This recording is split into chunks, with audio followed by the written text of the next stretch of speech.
हरियाणा में कांग्रेस ने trade deal, बुढ़ापा पेंशन, बीपीएल कार्ड कटौती और हरियाणा लोक सेवा आयोग के चेयरमैन की नियुक्ति को लेकर प्रदेश भर में हल्ला बोल प्रदर्शन किया। भिवानी में लघु सचिवालय के बाहर 3 घंटे धरना देकर राष्ट्रपति के नाम ज्ञापन सौंपा गया।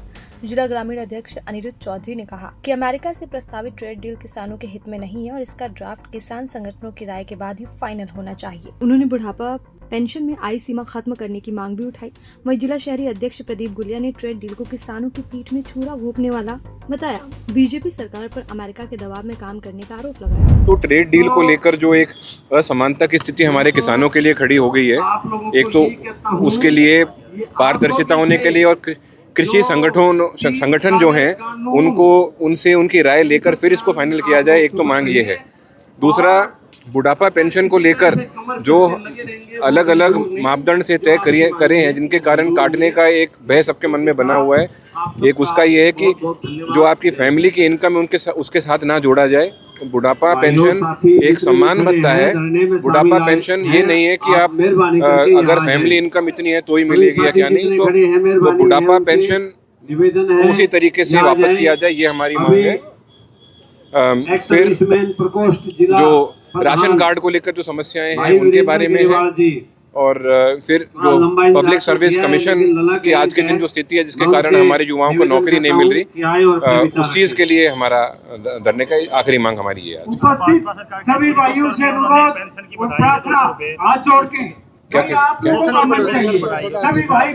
पर देखो, ये भारतीय जनता पार्टी ने ये बात जरूर करी होगी, परंतु लोगों के मन में, हम जनता के बीच में रहते हैं, लोगों के मन में एक बहुत बड़ा सवालिया निशान है कि आज एकदम प्रेशर बना तो आपने पेंशन थोड़ी बहुत पे कर दी, परंतु क्या अगले महीने में यही होगा कि नहीं। इसलिए हम ये आश्वासन चाहते हैं कि फैमिली इनकम को अलग रखा जाए और बुढ़ापा पेंशन को एक पारदर्शिता से लागू रखा जाए जैसे अभी तक लागू थी।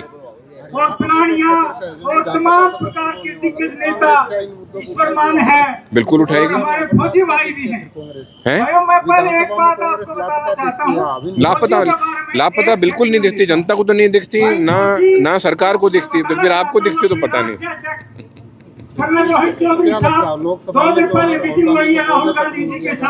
ये तो एक बहुत गलत बात थी। आप अगर प्रजातंत्र में लीडर ऑफ ऑपोजिशन को अगर आप बोलने से रोक रहे हैं, इससे ज्यादा प्रजातंत्र पे हमला क्या हो सकता है। आज पूरा हरियाणा में सभी जिलों में कांग्रेस पार्टी धरना प्रदर्शन कर रही है, जिसका मुख्य उद्देश्य जो मोदी सरकार ने ट्रेड डील अमेरिका से करी है, वो जो बुजुर्गों की पेंशन काटी गई है, राशन कार्ड काटे गए हैं, और एचपीएससी में जिस तरह से बाहरी लोगों को नौकरी देकर हरियाणा के युवाओं के साथ खिलवाड़ किया जा रहा है, उसके खिलाफ आज महामहिम राष्ट्रपति जी के नाम एक ज्ञापन जिला कांग्रेस कमेटी के सभी कार्यकर्ता सौंपने का काम करेंगे। बार-बार इन्हीं मांगों को लेकर धरना दिया जा रहा है, सरकार सुनवाई करेगी। ये कोई छोटी मांग थोड़ी है जगबीर जी। आप एक बात बताओ, एक बुजुर्ग की पेंशन काट दी गई, उसका ये दिखा के कि इसकी आमदनी बहुत है। अरे आप अपने घर से थोड़ी दे रहे हो भाई, आपके बाप का पैसा नहीं है ये लोग जो एक बिस्किट का पैकेट भी खाते हैं ना, उस पर भी टैक्स लगता है, और उस पैसे से बुजुर्गों को सम्मान भत्ता दिया जाता है। आप किस अधिकार से इनकी पेंशन काट रहे हो। आपने लाखों राशन कार्ड बनवाए जब सरकार बनानी थी, और जैसे ही वोट लिए उसके बाद आपने 11 लाख राशन कार्ड काट दिए, और वो भी ये दिखा के कि किसी का नाम कार चढ़ा दी, किसी का नाम प्लाट चढ़ा दिए। मैं आप लोगों के माध्यम से कहना चाहता हूँ कि आप कोई बात नहीं, आप उनके राशन कार्ड ना बनाएं, लेकिन आपने जो डॉक्यूमेंट्स में कागजों में उनके नाम प्लाट दिखाए ना, वो प्लाट आप उनको दे दें। बढ़ाई बहाल क्या, जिसकी काट दी उसका क्या। आज यहाँ सैकड़ों लोग आए हुए हैं, आप उनकी बाइट लेना नहीं, जिनकी काट दी उनकी जोड़ी नहीं गई है ना, उसके लिए कांग्रेस पार्टी लड़ाई लड़ रही है। जिनके राशन कार्ड दिए गए उसके लिए लड़ाई लड़ रही है। और सबसे बड़ी बात, इस किसान को जो पहले से ही बेचारा बहुत परेशानी में चल रहा है, उसकी पीठ में छुरा घोंपने का काम मोदी सरकार ने किया है।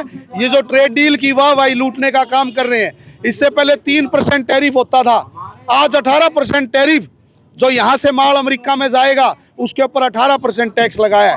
कौन सी पीठ थपथपाने का काम करते हैं। बांग्लादेश जैसा देश जिस पर जीरो टैरिफ, उसका अगर कोई सामान अमेरिका में जाएगा तो उस पर कोई टैक्स नहीं है। तो इससे भारत के जो उद्योग धंधे हैं उसकी कमर टूटेगी, किसान भी मारा जाएगा इससे। बीजेपी तो कह रहे हैं कि जो टैरिफ है वो 50% हो चुका था, उसको कम करवा। अरे भाई पहले जब यूपीए की सरकार थी तो 3% टैरिफ था, उसके बाद इन्होंने बढ़ा के 50% कर दिया, फिर 50 से घटा के 18 कर दिया, कितना परसेंट ज़्यादा हो गया? आप ये बताओ, भारतीय टेक्सटाइल, भारत से अगर कोई कपड़ा अमेरिका में जाएगा, अगर वो 100 रुपये का बिकता है तो 18% टैरिफ लगने के बाद वो कितने रुपए का बिकेगा? तो वहाँ का बाजार भारत की वस्तु क्यों खरीदेगा? वो बांग्लादेश से आई हुई वो चीज़ खरीदेगा जिसपे कोई टैक्स नहीं है और सस्ती मिल रही है। तो मोदी सरकार ने पूरी तरीके से अपना सरेंडर कर दिया अमेरिका के आगे, और भाजपा सरकार और मोदी सरकार को ये देश की जनता कभी माफ नहीं करेगी। पता नहीं है, वो खुलेआम कहते हैं ट्रम्प जी कि मैं इसकी राजनीतिक करियर बर्बाद कर दूंगा। अब आप ये देखो कि ये जाके कहाँ एप्स्टीन से मुलाकात की बात करते हैं, हरदीप पुरी जी 4 बार उनसे अपॉइंटमेंट मांगते हैं। तो ये सारा सच्चाई देश के सामने आनी चाहिए। लेकिन मैं आप लोगों के माध्यम से एक बात कहना चाहता हूँ कि मोदी साहब, ये 140 करोड़ की जनसंख्या, ये जनता जो इस देश की रीढ़ की हड्डी है, सब कुछ है, वो आपको कभी जिंदगी में माफ नहीं करेगी। आप अमेरिका के दबाव में आके, आप ट्रंप के दबाव में आके हिंदुस्तान को बेचने का काम कर रहे हो। ये आपके लिए, आपकी पीढ़ियों के लिए बहुत घातक साबित हो।